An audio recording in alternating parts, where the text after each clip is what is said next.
आज हम बात करेंगे पोरेला की, यानी मेडोथिका। ब्रायोफाइट का एक मेंबर है। इसके बारे में आज हम शुरुआत करने जा रहे हैं। तो पोरेला के बारे में जानने से पहले हम बात करेंगे इसकी सिस्टमेटिक पोजीशन के बारे में, यानी किस तरह से इसको जो ब्रायोलॉजिस्ट हैं उन्होंने इसको क्लासिफाई किया गया है। तो इसका जो डिवीजन है वो डिवीजन है ब्रायोफाइटा, क्लास हिपेटिकोप्सिडा, जैसे कि जो पहले के मेंबर है हमारे रिक्सिया और मार्केंजिया, वह भी इसी क्लास के तहत आते हैं। और ऑर्डर जंगरमेनियल्स, यानी ये यहां पे चेंज है। तो जंगरमेनियल्स इसका ऑर्डर है और इसके लक्षणों के बारे में हम अभी इसके बारे में बात करेंगे। फैमिली पोरेलेसी और जीनस पोरेला। तो सबसे पहले बात करते हैं हम ऑर्डर जंगरमेनियल्स की सिम्टम्स के बारे में, यानी किस तरह के मेंबर यहाँ पे पाए जाएंगे और उनमें सिम्टम किस प्रकार के होते हैं। यानी सबसे पहली बात, इस गण के जितने भी मेंबर हैं उनके जो गैमेटोफाइट हैं वो सब होते हैं पर्निल, यानी लीफी होते हैं। और अधिकांश जो प्लांट हैं वो होते हैं डॉर्सीवेंट्रल, और जो कि राइजोइड्स में, तने में और पत्तियों में विभेदित होते हैं।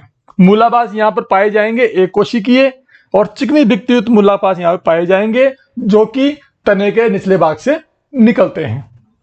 इसके अलावा जो तना है उस पर पत्तियां स्पाइरल मैनर में व्यवस्थित रहेंगी, यानी सर्पिल क्रम में व्यवस्थित रहेंगी। और जो इसके अधिकांश वंश हैं वहां पे पत्तियां 3 उदग्र पंक्तियों में, यानी 2 पत्तियां पार्श्व में होती है और 1 पत्ती होती है वेंट्रल सरफेस पे। इसके बारे में हम आगे बात करेंगे। और जो इनकी एंथ्रिडिया है, यानी पुंदानिया है, यानी जो मेल सेक्स ऑर्गन है, यानी जो नर जननांग हैं, वह सपत्रों के कक्ष से उत्पन्न होती है। इसके अलावा स्त्रीदानियां शाखाओं के शीर्ष पर स्थित होती हैं तथा शिकाग्र कोशिका स्त्रीदानी को जन्म देता है। यानी वही बात है ब्रायोफाइट्स में कि स्त्रीदानी के विकास के साथ ही पौधे की शीर्ष वृद्धि रुक जाती है, क्योंकि जो एपिकल सेल है वो सेक्स ऑर्गन के निर्माण में भाग लेती है। इसके अलावा स्त्रीदानी में जो ग्रीवा कोशिकाएं हैं वो 5 उदग्र पंक्तियों की बनी होती हैं। ये इसका विशेष लक्षण है इस गण का। कैप्सूल वाल 2 से 4 परत मोटी होती है। इसके अलावा इनमें परिदल पुंज उपस्थित होता है। इस गण में लगभग 220 वंश हैं, यानी यहाँ पे 220 वंश हैं और 6500 जातियां अब तक रिकॉर्ड की जा चुकी हैं। और ये अधिकांश जो मेंबर हैं इसके अधिक वर्षा वाले एरियाओं में, पेड़ों की छालों में, पत्तियों में, गिरे हुए लठों पे, चट्टानों में पाए जाते हैं। इस ऑर्डर के कुछ सदस्य मैं बताना चाहूंगा यहाँ पे। सिफेनेरिया, पोरेला और टेरोप्सिएला, ये सब मेंबर इसी ऑर्डर के हैं। और वैज्ञानिकों ने कई बार इसके कई अलग मत दिए, जैसे केवर्स में 10 कुल बताए, वर्ल्डुन ने 15 कुल, इवांस ने 17 कुल। इसके अलावा ग्रोले ने 35 कुल यहाँ पे बताए गए हैं। इनमें से एक कुल है पोरेलेसी, के बारे में हम यहाँ पे बात करेंगे, फैमिली पोरेलेसी के बारे में। अब थोड़े से जो लक्षण है फैमिली पोरेलेसी के उसके बारे में बताना चाहूंगा। फैमिली पोरेलेसी में इसका एकमात्र सदस्य है पोरेला, जो हमारे सामने हमारे पाठ्यक्रम के अंतर्गत आता है। यानी जो इस प्लांट्स की जो पत्तियां हैं वह गहरे हरे रंग की होती है और लीफी होती हैं। अक्ष बाइपिन्नेट यानी द्विपिच्छकी या ट्राइपिन्नेट यानी त्रिपिच्छकी संयुक्त होता है। पत्तियां 3 पंक्तियों में विन्यासित यहाँ पे होती हैं। और जो पत्तियों का सिस्टम है वो है इनक्यूबियस सिस्टम, यानी हम ऐसे माने कि जो पार्श्व की जो पत्तियां होती है इसमें जो आगे वाली पत्ती है उसका पिछला सिरा पीछे वाली पत्ती के आगे वाले सिरे को आवृत किए हुए रहता है। इसे कहते हैं इनक्यूबियस कंडीशन। अबेक्स जो पत्तियां होती है इनको कहते हैं एम्फीगेस्ट्रिया कहते हैं। और ये छोटी छोटी पत्तियां होती है। और जो राइजोइड्स होते हैं वो जो एम्फीगेस्ट्रिया है यानी अर्धपर्णिकाएं हैं, इनके गुच्छों से निकलते हैं। तो ये फैमिली पोरेलेसी का सिम्टम मैं आपको बता रहा हूं। और सिम्टोमों में जो सेक्स ऑर्गन है वो पार्श्व शाखाओं के शीर्ष पर एकल रूप में उत्पन्न होते हैं और स्त्रीदानियां छोटी पार्श्व शाखाओं के शीर्ष समूह पर उत्पन्न होती है। परिधल पुंज दिवोष्टी होता है। इसके अलावा जो कैप्सूल वाल होती है वो 3-4 कोशिकीय भित्ति मोटी होती है और 4 कपाट या जो वाल्व हैं, 4 वाल्व हैं, इनमें स्फुटित होती है। इस तरह से मैंने अभी बात की सिस्टमिक पोजीशन ऑफ पोरेला, यानी पोरेला की ब्रायोफाइट जो ब्रायोलॉजिस्ट हैं उनके अनुसार क्या स्थिति है इस पूरे डिवीजन में, वो आपको मैंने बताया। अब हम बात करते हैं पोरेला की। सबसे पहली बात, पोरेला की अब तक 184 स्पीसीज रिकॉर्ड की जा चुकी हैं। पोरेला 1 वर्षीय पादप है और सबसे पहले एक बायोलॉजिस्ट थे डिलिनियस ने 1741 में पोरेला को यह नाम दिया।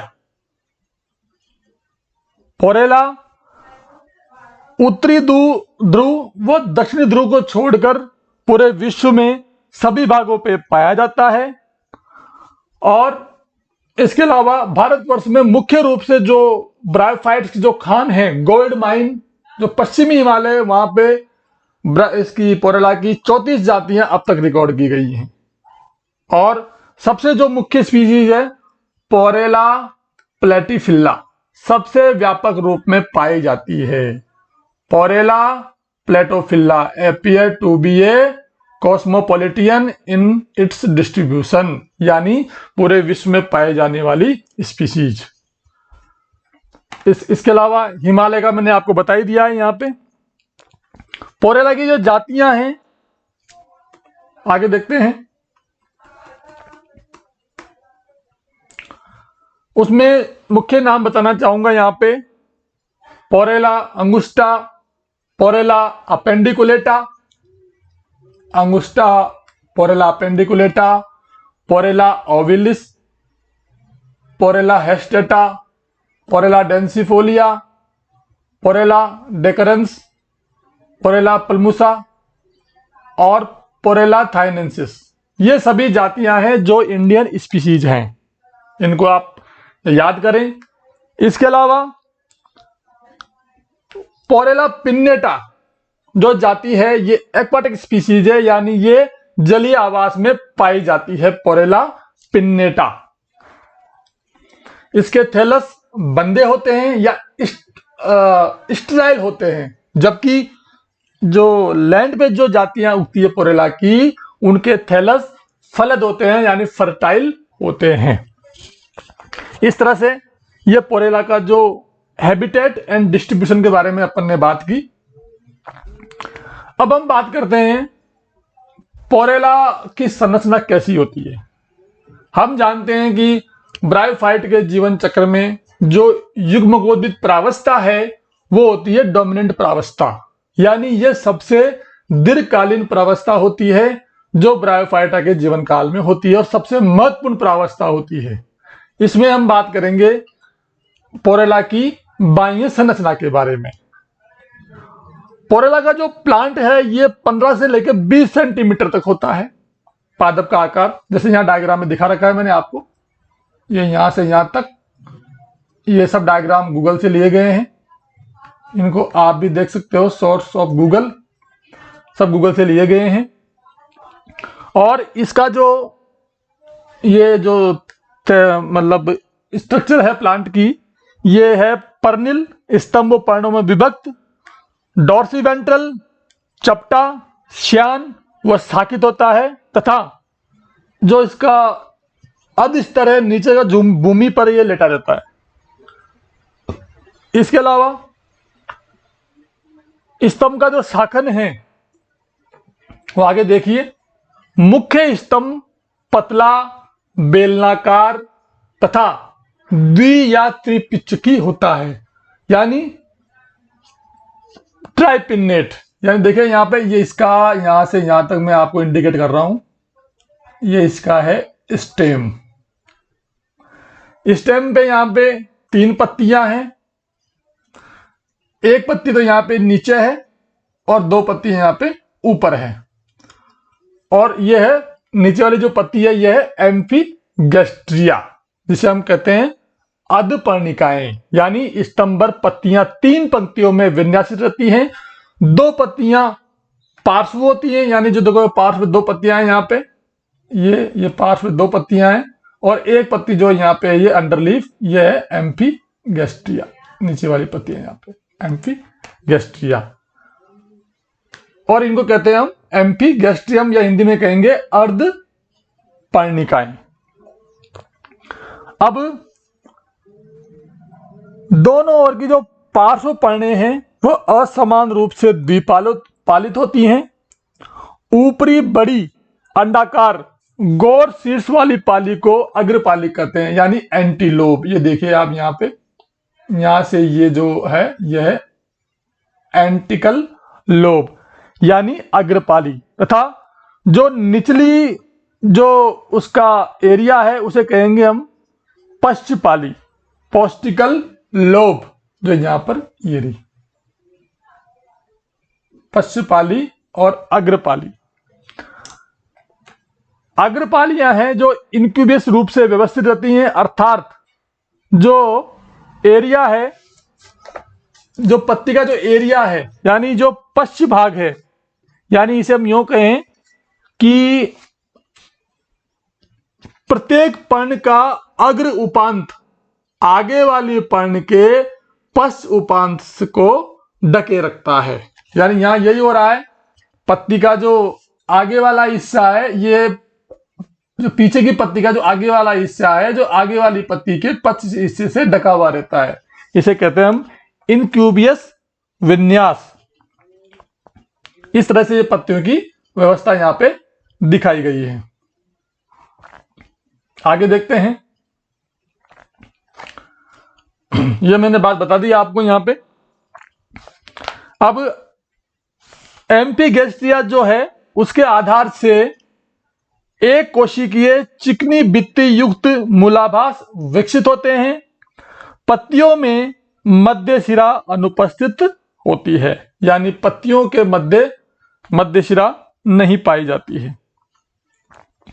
पत्तियां यहां पे मुख्य रूप से अवशेषी अंग का कार्य करती है, जबकि मूलाभास तथा अक्षीय कोशिकाएं अतिरिक्त अवशेषी अंग होते हैं। यहाँ पे जो राइजोइड्स हैं उनका काम केवल पादप को अधो स्तर पर चिपकाना है, और पोरेला में स्केल्स का पूर्ण रूप से अभाव होता है। आगे हम बात करते हैं पोरेला की आंतरिक संरचना की। पोरेला का जो अक्ष की सबसे बात करें, आपके सामने डायग्राम दिखाई दे रहा है यहाँ पे, ये प्लांट का अक्ष टीएस काटने के बाद में माइक्रोस्कोप में इस तरह की संरचना यहाँ पे दिखाई देती हैं। अक्ष की आंतरिक संरचना में परिधीय वलकुट या पेरिफेरल कॉर्टेक्स यहाँ पे दिखाई दे रहा है, या तथा केंद्रीय मज्जा मेडुला जो यहाँ पे दिखाई दे रही है। वलकुट 2-5 परतों का बना होता है, जिसकी कोशिकाएं छोटी मोटी भित्ति युक्त गहरे भूरे रंग की होती है। केंद्रीय जो हिस्सा है वो मज्जा का पतली भित्ति युक्त पेरेन्काइमेटस कोशिकाओं का बना होता है। मज्जा कोशिकाएं तने की अक्ष की दिशा में दीर्घित होती हैं, यानी ये वाला पार्ट की हम बात कर रहे हैं। इसके बाद हम बात करते हैं पत्ती की आंतरिक संरचना की। पत्ती में समव्यासी बहुकोणीय पेरेन्काइमेटस कोशिकाएं होती है। सभी कोशिकाओं में जो क्लोरोफिल हैं वो पाए जाते हैं, ये आपके सामने यहाँ पे दिखाई दे रहे हैं, क्लोरोफिल यहाँ पे पाए जाते हैं, और इनमें मध्यशिरा का अभाव होता है। कोशिकाओं के कोणों पर ट्राइगोन्स के रूप में स्थूलन पाया जाता है। ये देखिए आप यहाँ पे, ये ट्राइगोन नाम है इसका, ये स्थूलन यहाँ पे पाया जाता है कोशिकाओं के कोणों में।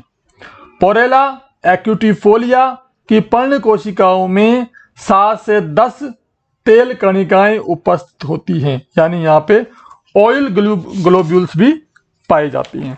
इस तरह से पोरेला की संरचना मैंने आपके सामने प्रस्तुत की है। पोरेला की संरचना में सबसे महत्वपूर्ण बात मैंने आपको यहाँ पे बताई है, ये जो आप इसको ध्यान से याद रखिए कि पोरेला में जो पत्तियों का अरेंजमेंट है वो यहाँ पे सबसे महत्वपूर्ण है। यानी अक्ष में 3 पत्तियां होती है। मैं पहले भी बार बार इसको रिपीट कर रहा हूं कि थोड़ा सा समझने में दिक्कत होगी आपको। अक्ष पर 3 पत्तियां होती है, यानी 2 जो लीफ हैं वो होती हैं पार्श्व में। यहां से ये जो 2 पत्तियां ये तो है पार्श्व में, और जो ये एक पत्ती है ये वाली, यह वेंट्रल में। क्लियर? तो जो 2 पत्तियां पार्श्व में हो गई, एक पत्ती यहां पे हो गई वेंट्रल में। अब जो पार्श्व की पत्तियां हैं यहां पे, उनके 2 खंड मैंने आपको बताए हैं।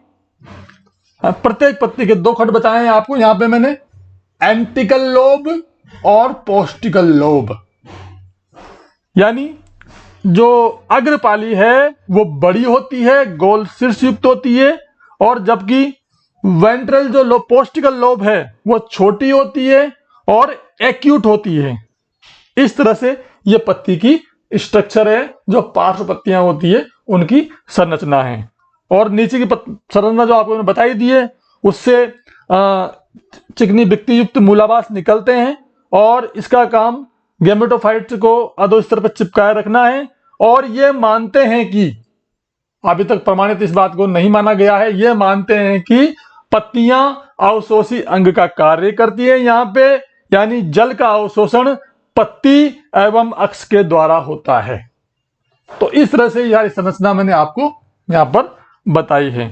आंतरिक संरचना अभी आप देख ही चुके हैं। तो इस तरह से ये पोरेला का जो भी स्ट्रक्चर है मैंने आपके सामने पूरा बताया है। इसका क्लासिफिकेशन, इसका थैलस का जो इसका पर्निल जो इस प्लांट है उसकी स्ट्रक्चर, और इसकी आंतरिक संरचना के बारे में। ये जो भी मैटर मैंने लिया है उनके रेफरेंस में बताना चाहूंगा। यहाँ पे डायवर्सिटी ऑफ क्रिप्टोगेम्स पुस्तक टेक्स्ट बुक है वर्मा गेना चौधरी की, diversity of cryptogams Trivedi Sharma and घनखंड की, a text book of botany Satish Kumar की English medium, botany for degree student bryophytes की BR Vashishtha English medium, a text book of botany Singh Pande Jain Hindi medium. इन सभी पुस्तकों का मैंने यहाँ पे आधार लिया है। सबसे यहाँ पे पिक्चर्स आपको शेयर किए हैं, और एक पढ़ाने का माध्यम जरिया मैंने इन पुस्तकों से आपको जोड़ा है, बनाया है। आप सभी का बहुत बहुत धन्यवाद।